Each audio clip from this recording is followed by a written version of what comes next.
Indian markets 25 अप्रैल को लगातार दूसरे दिन लाल निशान में बंद हुए। Pharma, reality, auto and PSU banks में सबसे ज्यादा गिरावट देखने को मिली, लेकिन इस बाजार में भी जो एक सेक्टर ने आउट परफॉर्म किया ये कह सकते हैं, या फिर ये कहें कि एक सेक्टर जो हरे निशान में रहा वो रहा आईटी। अकेला ऐसा सेक्टर था जो आज पूरे दिन हरे निशान में क्लोज भी हुआ।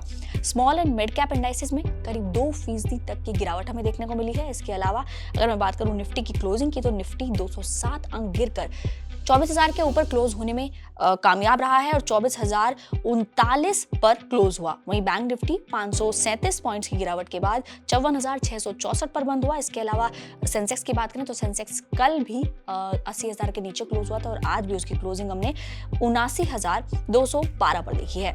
आज के लूजर्स को देखें तो लूजर्स में सबसे पहला नंबर रहा श्रीराम फाइनेंस का। करीबन 5% से ज्यादा की गिरावट इस काउंटर में देखी, करीबन 6% की गिरावट हमने इसमें देखी। दूसरा काउंटर रहा अडानी एंटरप्राइजेज, जिसमें करीब 3.5% से ज्यादा की गिरावट हमें देखने को मिली है।